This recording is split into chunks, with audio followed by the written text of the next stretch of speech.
Selamat tahun baru. Kita masuki tahun ini dan kita sangat bersyukur bahwa kita bisa memulai dengan tema yang baru, di mana sepanjang tahun ini kita akan fokus dan belajar tentang a life in Christ. Bagaimana kita bisa menjadi hidup di dalam Kristus. Ada buku yang kita akan baca bersama-sama sepanjang 1 tahun ini dan saya sangat semangat, saya berdoa dan saya betul-betul mengharapkan Tuhan bekerja dengan cara luar biasa dalam hidup kita sepanjang tahun 2021 ini. Saya tahu tahun 2020 adalah tahun yang unik, tahun yang penuh dengan tantangan, tapi saya bersyukur Tuhan bisa membawa kita melewati tahun 2020. Nah, kita akan memulai bersama-sama tahun 2021 dengan belajar dari tema No Other Foundation. Jadi tidak ada dasar lain lagi selain daripada Kristus. Kita sepanjang 1 bulan Januari ini akan belajar bagaimana kita bisa membangun secara kerohanian kita, membangun jemaat kita di atas dasar Yesus Kristus. Mari kita berdoa bersama-sama. Tuhan, kami bersyukur bahwa kami bisa memulai tahun 2021 dengan Engkau. Bantulah Tuhan supaya kami bisa belajar Tuhan, apa artinya membangun di atas dasar Engkau sendiri. Bantu kami menjadi orang yang bukan hanya semakin bertambah pengetahuan kami, tapi kami juga mendapatkan satu kebijaksanaan dari kebenaran firman Engkau. Dan kami sendiri Tuhan makin bertumbuh di dalam kami bisa menghidupi dan mempraktekkan dan mengaplikasinya dalam hidup kami sehari-hari. Sertai hamba-Mu Tuhan, dalam nama Yesus Kristus kami berdoa dan mengucap syukur. Amin. Kita tahu bahwa di dunia, walaupun kita tahu kita ini adalah umat manusia, tapi dunia ini membagi kita atas 11 pembagian. Baik itu demografi, ekonomi, secara suku bangsa kita, atau secara seks, secara geografi, secara bahasa, secara pendidikan, secara rohani. Ada 11 pembagian, sehingga hari ini kalau kita lihat begitu banyak pembagian yang ada. Tapi hari ini kita akan lihat bahwa di mata Tuhan, Tuhan nggak melihat itu 11. Tapi Tuhan melihat itu sebagai 2 bagian. Kita akan sama-sama belajar di buku 1 Korintus. Ini adalah jemaat yang Paulus mulai dan dia bangun. Dan dia tinggal di sana selama 1,5 tahun. Dan saat itu dia harus pergi dan meninggalkan jemaat. Dan satu hari dia mendapatkan jemaat sudah berumur kira-kira 5 tahun. Masih muda tapi juga masih belum terlalu tua. Tapi jemaat itu sendiri sangat banyak dipengaruhi oleh keduniawian yang ada dari luar. Justru yang diharapkan Paulus adalah bagaimana jemaat ini bisa mempengaruhi dunia. Tapi yang terjadi dunia, budaya mereka, kultur mereka, apa yang banyak dihidupi orang sekitar mereka, itulah yang sudah mulai masuk ke dalam jemaat. Di 1 Korintus 2, Paulus katakan ada 2 jenis aja di mata Tuhan. Satu, manusia duniawi atau naturalnya dalam daging. Dan satu lagi adalah manusia rohani. Manusia duniawi itu tidak menerima Roh Kristus. Mereka bisa datang ibadah, bahkan mungkin mendengar khotbah seperti hari ini mendengar, tapi mereka nggak akan pernah bisa mengerti. Tapi manusia rohani adalah manusia yang sudah lahir baru. Makanya disebut manusia rohani. Jadi di mata Tuhan hanya 2. Orang yang nggak percaya atau orang yang percaya. Orang yang tidak diselamatkan atau orang yang kudus di mata Tuhan. Nah kemudian sesudah itu dia mulai bicara di buku 1 Korintus 3. Yang menjadi tema kita pada bulan ini. Di 1 Korintus 3, dia mulai bicara, oke, sekarang saya mau bicara hanya kepada manusia rohani saja. Yaitu kepada orang-orang yang sudah diselamatkan dan sudah lahir baru, sudah dikuduskan oleh Tuhan.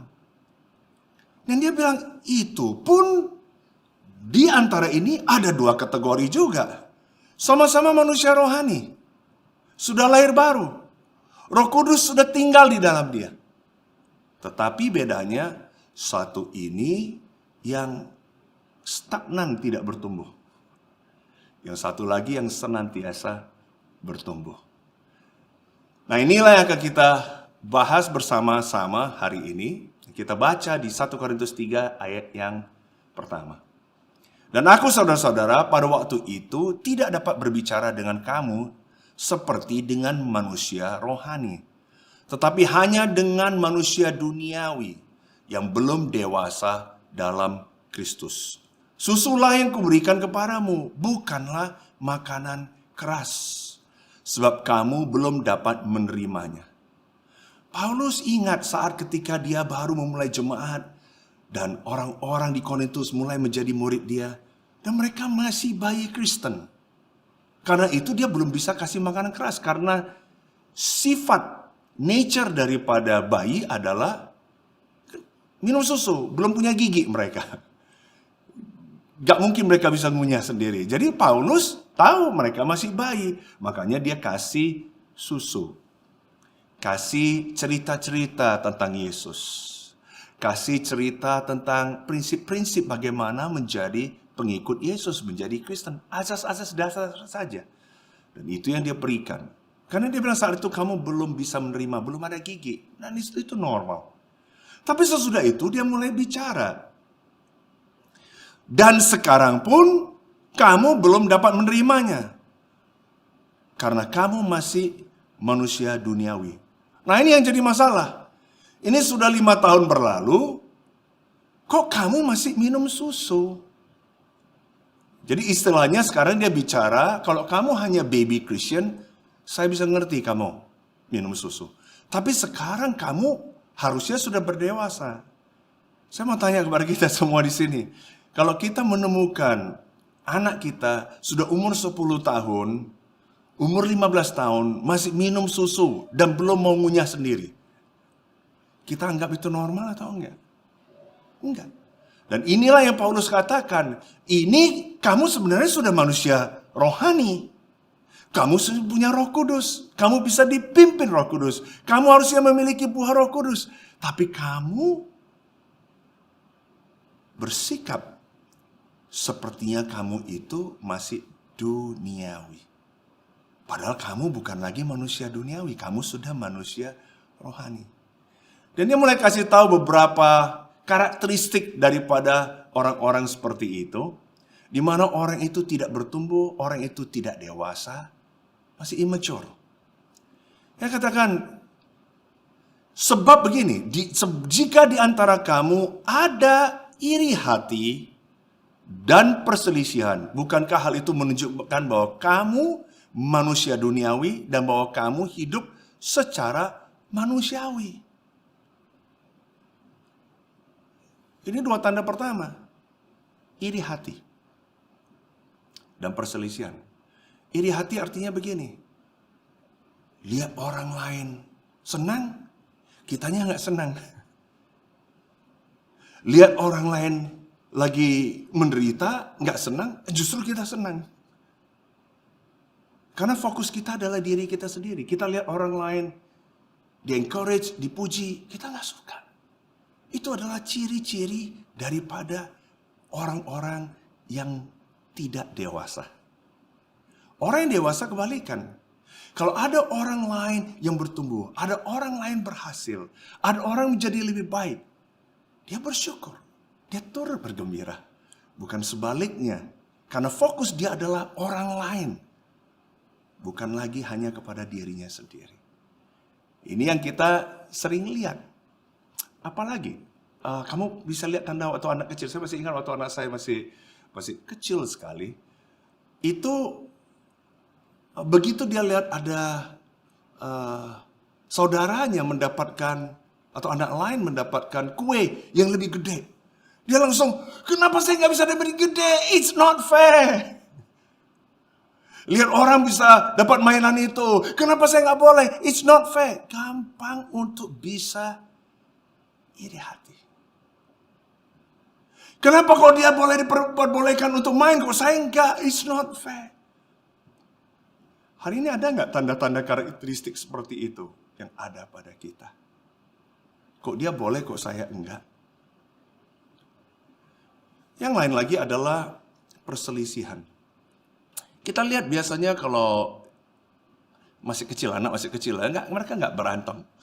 Tapi yang mereka lakukan adalah mereka adu mulut, jerit, adu bicara.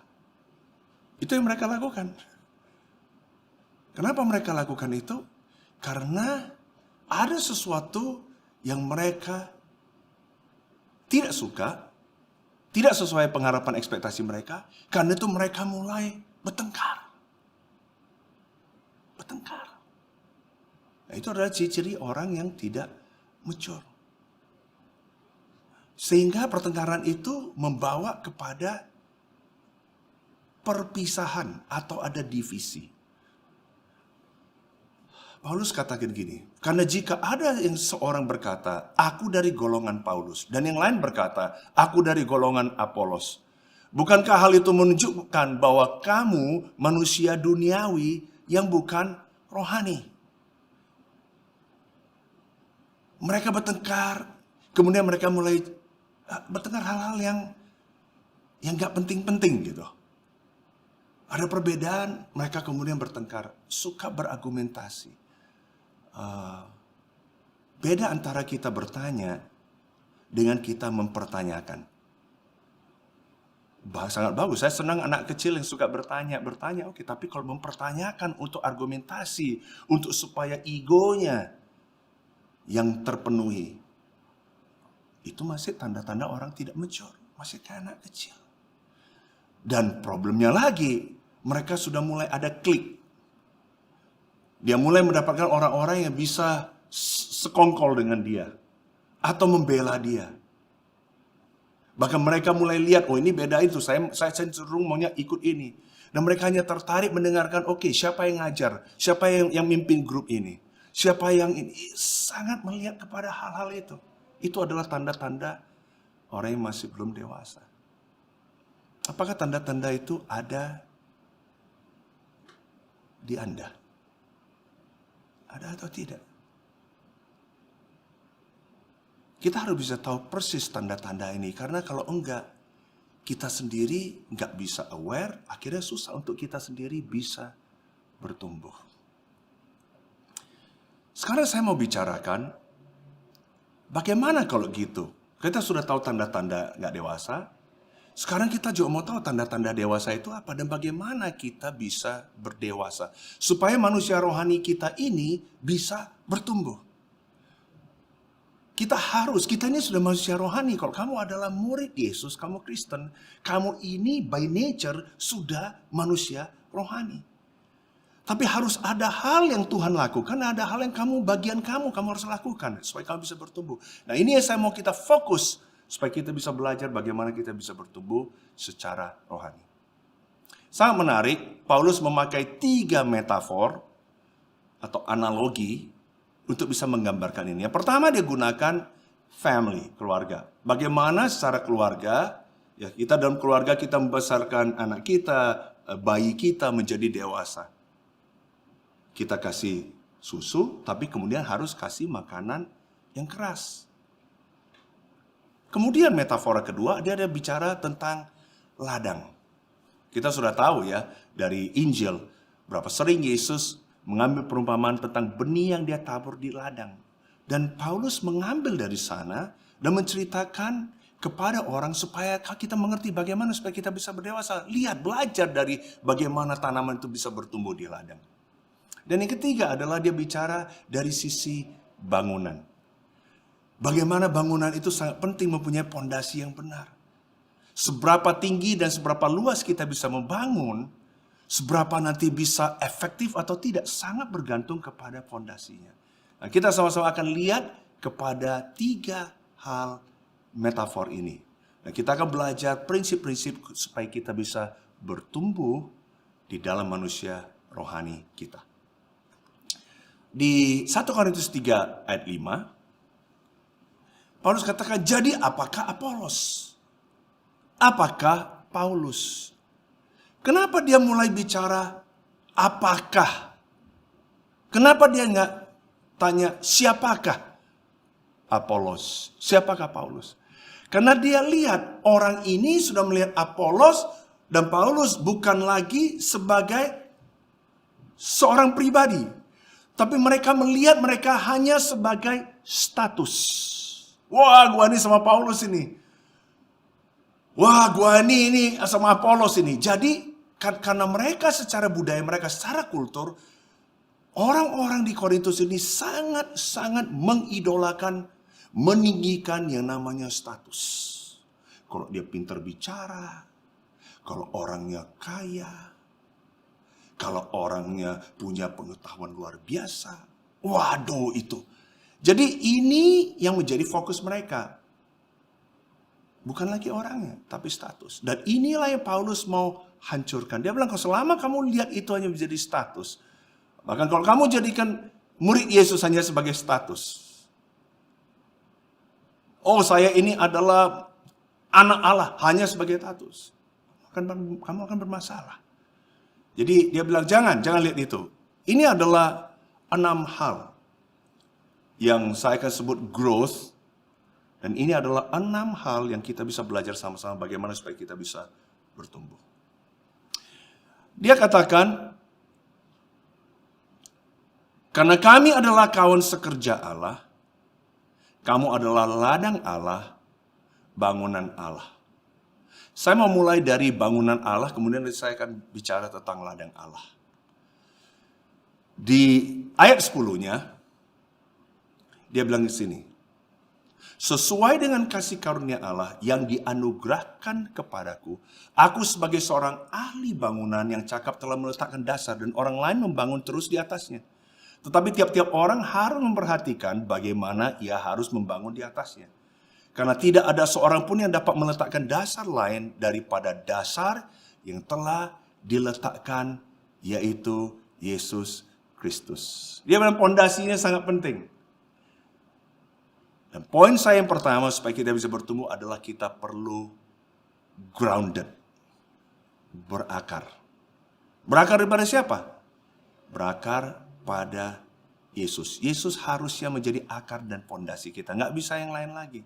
Nggak bisa karena karisma pemimpin, atau karena stylenya, karena saya letak lokasinya gereja, atau karena sosial ekonomi gereja. Itu bukan groundnya, bukan fondasinya. Efesus 4 dan 14 bilang, sehingga kita bukan lagi anak-anak yang diombang-ambingkan oleh rupa-rupa angin pengajaran, oleh permainan palsu manusia dalam kelicikan mereka yang menyesatkan.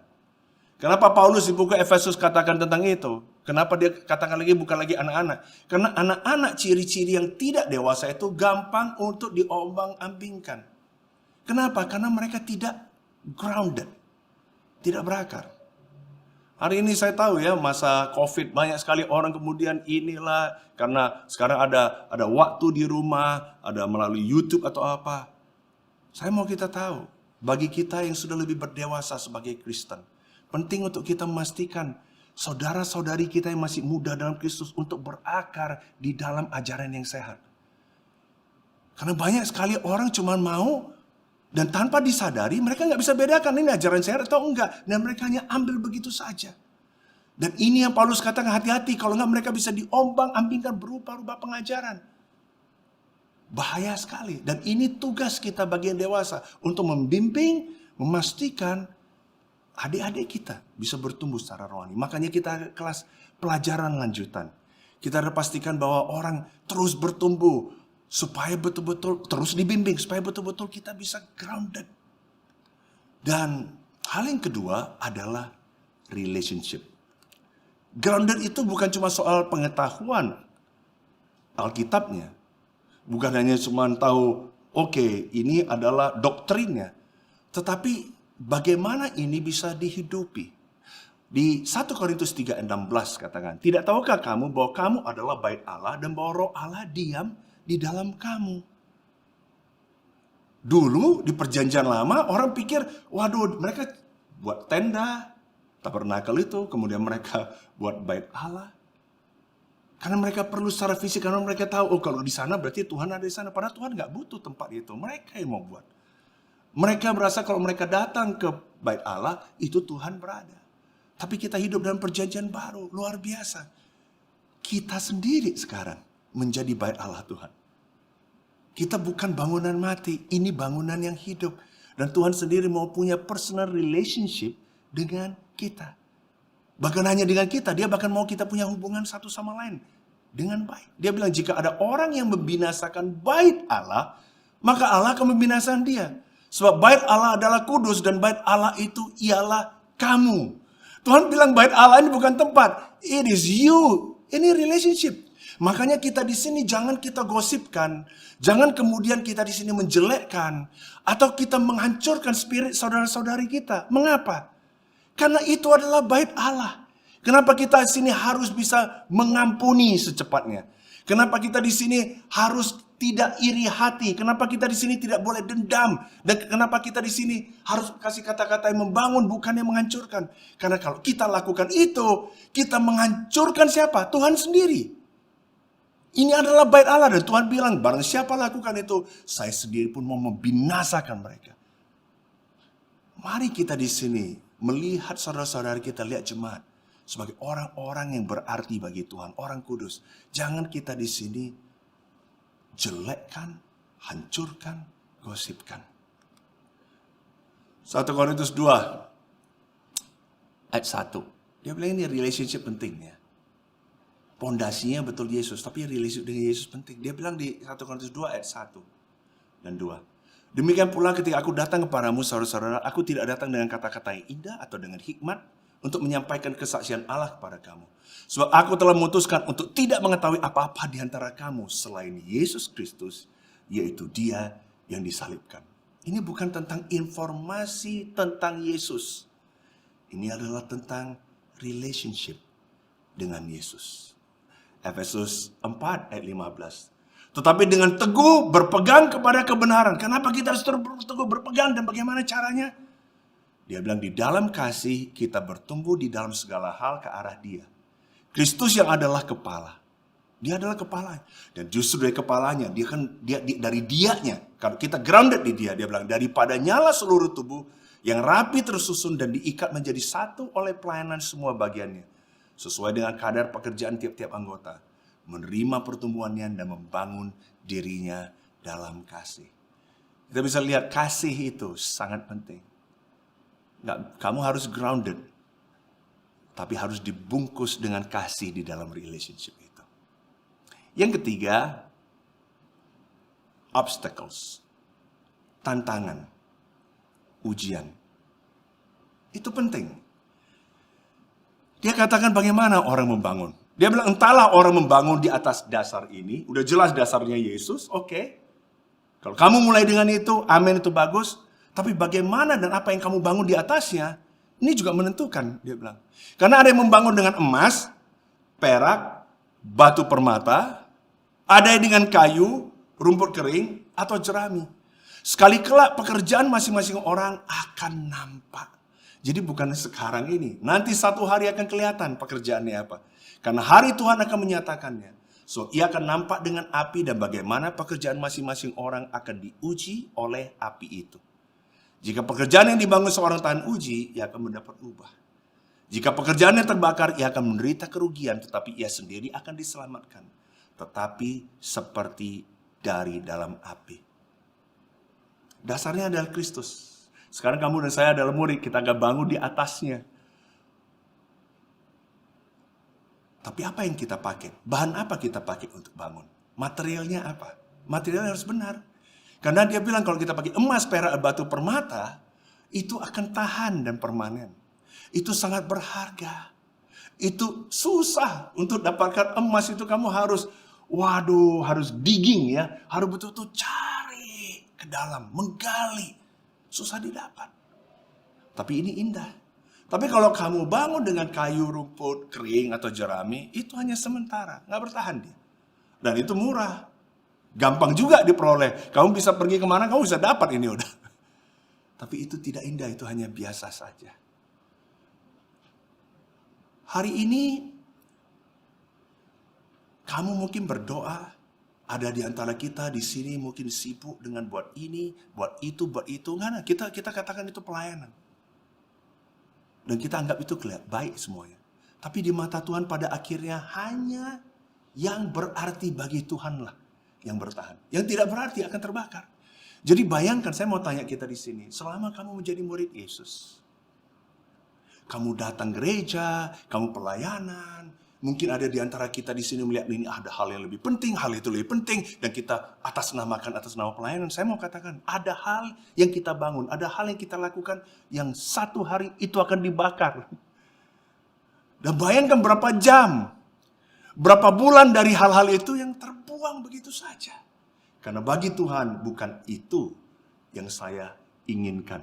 Dan bukan itu yang menyenangkan saya. Terus terang, saya percaya satu hari ya liturgi yang dibuat di gereja-gereja. Itu akan Tuhan buang, Tuhan nggak peduli itu. Bagi Tuhan nggak, tapi hari ini orang ada berantem tentang masalah liturgi. Style-style itu ada begini, itu akan terbakar, nggak ada guna. Tapi doa kita, kemurnian kita, kecintaan kita kepada firman Tuhan, itulah yang akan bertahan. Coba lihat, apa yang hari ini kita lakukan, yang kita bangun, yang satu hari kita tahu akan sirna. Mari kita bangun, mari kita lakukan hal-hal yang kita tahu itu akan lasting. Di ayat 18 sampai 20, dikatakan, kamu bukan hanya sekarang harus bangun dengan material yang benar, tapi kamu juga harus bangun dengan wisdom yang benar. Jangan pakai wisdom dunia. Hari ini ada orang cara bangun perusahaan, dia pakai untuk bangun kerajaan Tuhan. Kalau kita mau pakai itu, kita cari yang bertalenta.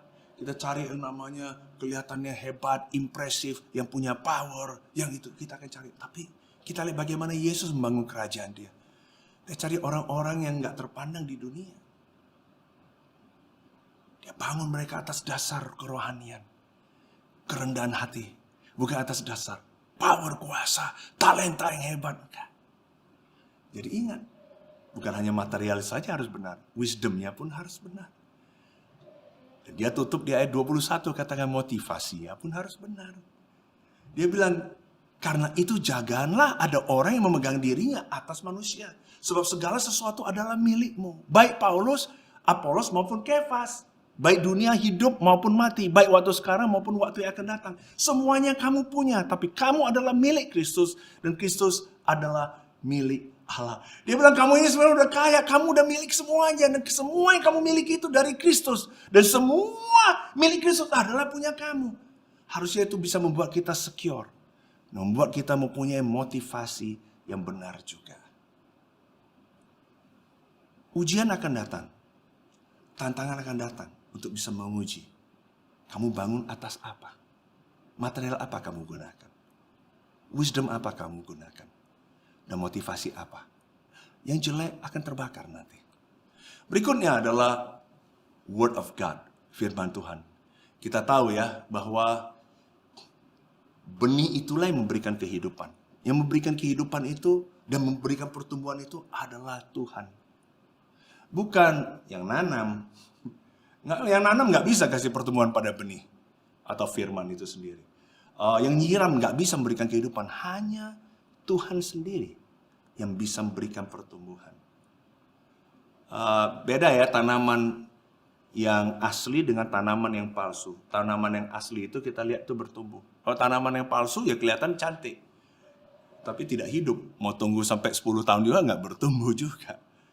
Kamu mau tanaman asli atau mau tanaman palsu? 1 Korintus 3 ayat 5. Paulus bilang begini. Jadi apakah Apolos, apakah Paulus, pelayan-pelayan Tuhan yang olehnya kamu menjadi percaya? Masing-masing menurut jalan yang diberikan Tuhan kepadanya. Aku menanam, Apolos menyiram, tapi Allah lah yang memberikan pertumbuhan. Jadi apa? Apa yang paling penting bagi dia? Firman Tuhan yang penting. Itu yang Tuhan, itu yang memberikan kehidupan. Bukan kita si pekerjanya atau si pelayannya. Bukan itu. Jadi kita juga harus tahu firman Tuhan ini jangan kita cuma susu, kita harus makanan keras juga. Ibrani 5 ayat 11 katakan. Tentang hal itu banyak yang harus kami katakan, tapi yang sukar untuk jelaskan. Karena kamu telah lamban dalam hal mendengarkan.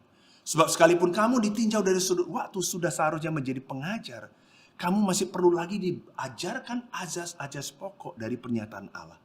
Dan kamu masih memerlukan susu, bukan makanan keras. So, barang siapa masih memerlukan susu, ia tidak memahami ajaran tentang kebenaran. Sebab ia adalah anak kecil. Tetapi makanan keras adalah untuk orang-orang dewasa yang karena mempunyai panca indera yang terlatih. Untuk membedakan yang baik daripada yang jahat. Kalau susu, kita cuma tahu ajas-ajas pokok. Cuma tahulah, itu pengetahuannya. Kita tahu Yesus adalah Tuhan dan Juru Selamat.